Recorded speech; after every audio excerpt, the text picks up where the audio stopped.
to really just try and close off on that whole, doomsday thing. A lot of people are talking about 2012, the Mayan prophecies, what's going to happen in 2012. Now new researchers have come out and said it's not really 2012, it's 2011, and all this kind of stuff. Well, you've got to ask yourself, what did these Mayans know that we don't know? And clearly they knew a whole lot that we don't know. And unfortunately, the Catholic Church, the Pope, was responsible for destroying most of that information and that evidence because it was very, very powerful.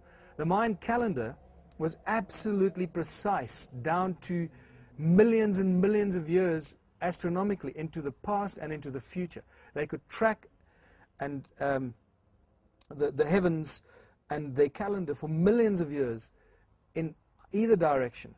And we lost all that information and that knowledge. We have snippets of that we've managed to put back together from the few documents that were saved.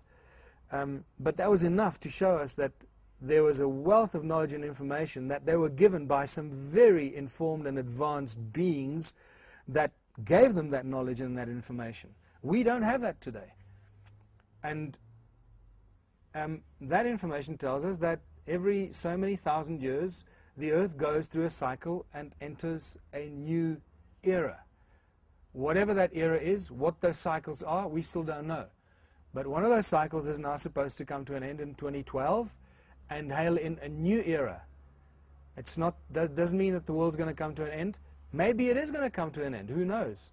But for my beliefs are that I think we're going to see the end of the world as we know it and the beginning of a new era where a lot of dramatic changes are going to occur.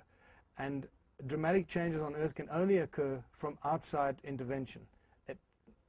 The changes will not occur from within, because the powerful organizations on earth are too powerful and have a complete stranglehold on the human race as their slaves.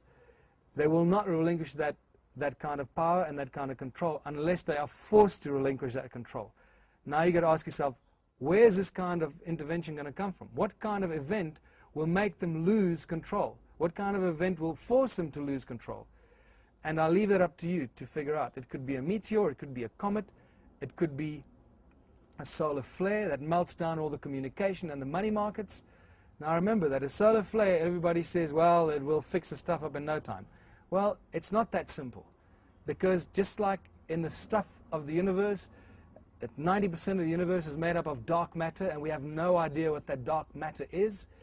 Just like that, in a solar flare, it's the invisible stuff that we don't understand that's going to cause the real damage. And going to take out the communication satellites and take out the world communication and money markets as we know it, not just for weeks or months, but possibly years. Now, if that happens, we are certainly going to enter a new era on planet Earth where we remove the power from those that are enslaving us and give the power back to those who have other answers, alternative energy sources, alternative theories of how human society should cohabitate. And from there, I believe, will come and evolve and rise from the ashes a new era and a new civilization on planet Earth. That's pretty much a simplistic view of how I see it.